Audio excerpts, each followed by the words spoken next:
Olá pessoal, bom dia, boa tarde, boa noite a todos os senhores que são inscritos no nosso canal Anotações de Processo Civil. Se você ainda não é, eu sou o professor Arthur Vieira e depois que eu concluí o meu doutorado em Direito Processual, eu resolvi me dedicar a esses veículos de comunicação para que eu pudesse transmitir aos senhores conhecimento jurídico de qualidade e de forma gratuita. Aqui eu vou pontuar o meu e-mail de contato para que eventuais interessados possam estabelecer um contato mais direto. Inclusive, nós podemos eventualmente considerar a hipótese de publicar um artigo científico em conjunto, tá certo? Bom, gostaria de pontuar também com os senhores o nosso canal no YouTube. Se você ainda não é inscrito, basta clicar no ícone do livro que fica no canto inferior do vídeo para que você se inscreva. Sugiro também que você clique no ícone do sininho para que você possa ativar as notificações dos vídeos que são constantemente disponibilizados por aqui.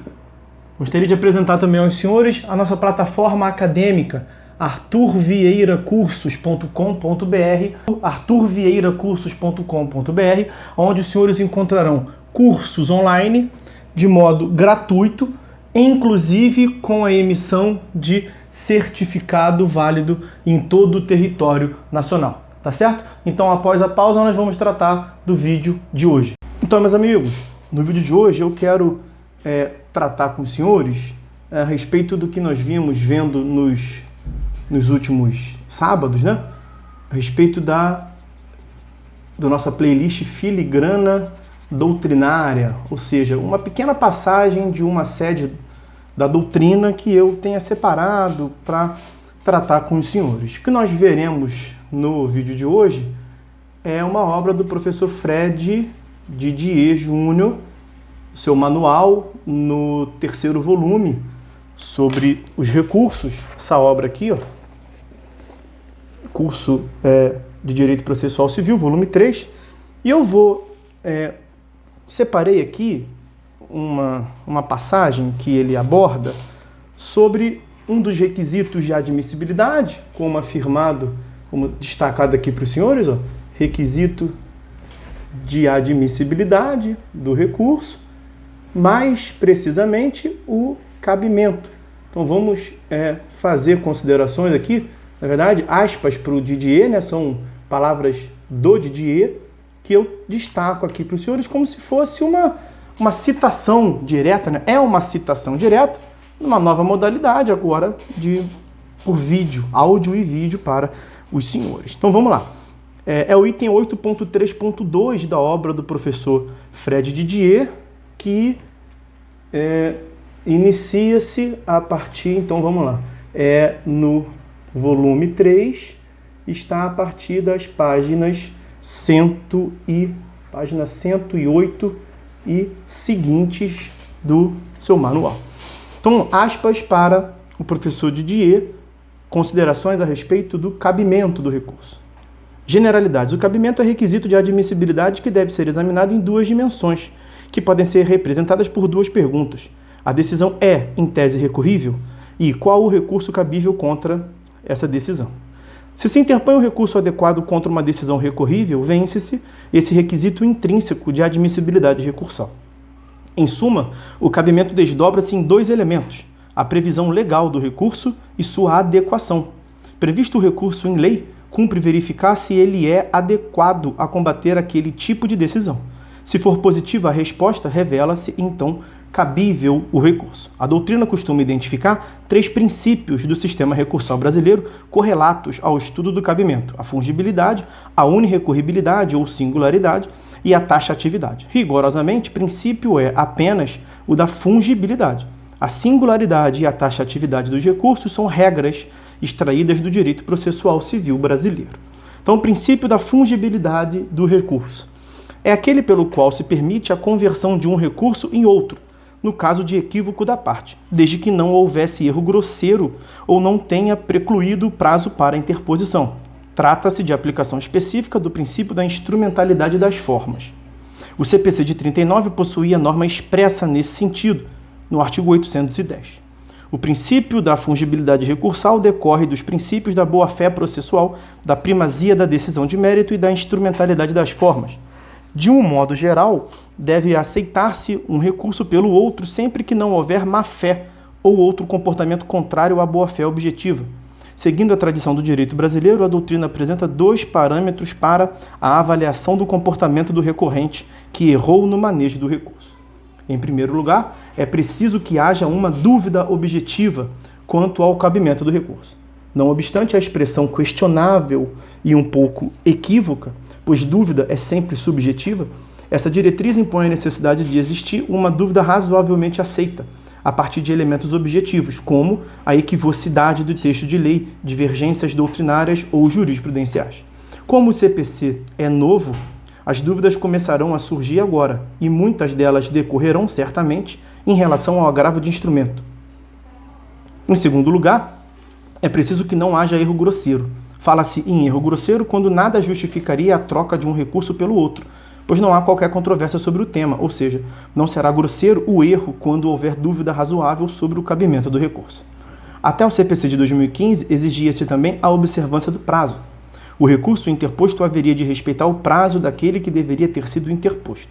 Com a unificação dos prazos recursais em 15 dias, ressalvados os embargos de declaração, a exigência perdeu o sentido.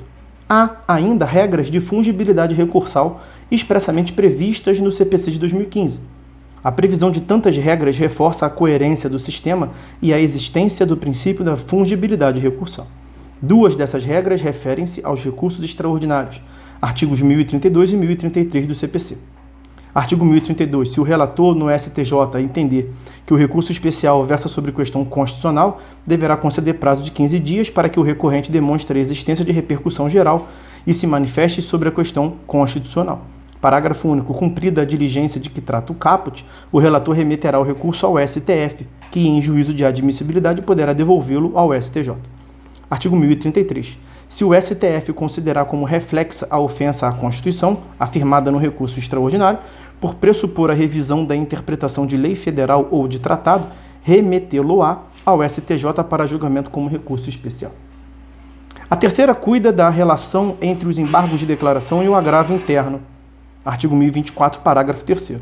O órgão julgador conhecerá dos embargos de declaração como agravo interno, se entender ser este o recurso cabível, desde que determine previamente a intimação do recorrente para, no prazo de 5 dias, complementar as razões recursais, de modo a ajustá-las às exigências do artigo 1021, parágrafo 1º. As 3 regras serão examinadas no respectivo capítulo, neste volume do curso. 8.3.2.3. Regra da unicidade, unirrecorribilidade ou singularidade. De acordo com essa regra, não é possível a utilização simultânea de 2 recursos contra a mesma decisão. Para cada caso, há um recurso adequado e somente um. Ressalvadas as exceções adiante mencionadas, a interposição de mais de um recurso contra uma decisão implica inadmissibilidade do recurso interposto por último. Trata-se de regra implícita no sistema recursal brasileiro. Está prevista no artigo 809. No CPC de 39, quer dizer, estava prevista no artigo 809. A regra da singularidade não impede a interposição de um único recurso para impugnar mais de uma decisão. Se, por exemplo, o juiz profere uma decisão e antes do término do prazo recursal venha proferir outra, pode, à parte, num único recurso, impugnar ambas, desde que esse mesmo recurso seja adequado a combater as 2 decisões. Há, porém, situações dignas de nota. Primeira delas, contra acórdãos objetivamente complexos, que possuam mais de um capítulo. É possível imaginar o cabimento simultâneo de recurso especial e recurso extraordinário. E segunda delas, admite-se doutrinariamente, embora se trate de hipótese no mínimo discutível, a interposição simultânea de embargos de declaração e o outro recurso contra a decisão. Item 8.3.4. Item 8.3.2.4, que é o último que nós abordaremos, a regra da taxatividade. A regra da taxatividade consiste na exigência de que a enumeração dos recursos seja taxativamente prevista em lei. O rol legal dos recursos é numerus clausus. Só há os recursos legalmente previstos. Não se admite a criação de recurso pelo regimento interno do tribunal. O STF já decidiu que não pode o Estado-membro criar recurso novo por lei estadual. Não se admite também a criação de recurso por negócio processual, ainda que lastreado no artigo 190 do CPC, que é o que trata dos negócios jurídicos processuais. Então, Essas eram as considerações que eu queria abordar com os senhores nas palavras expressas do professor Fred Didier sobre o requisito intrínseco de admissibilidade do cabimento e os temas correlatos a ele. Me parecem que eram considerações importantes que eu costumo abordar com os alunos em sala de aula. Está aqui, portanto, as considerações, não minha, tá? É uma citação direta ao professor Fred Didier e Leonardo Caneiro da Cunha, no curso de Direito Processual Civil, volume 3, páginas 108 e seguinte, mais precisamente, páginas 108 a 111 dessa obra. Tá certo? Então, vamos ficando por aqui. Uma breve digressão, uma breve menção a essa citação doutrinária. Por hora é só. Fiquem todos com Deus e até uma próxima.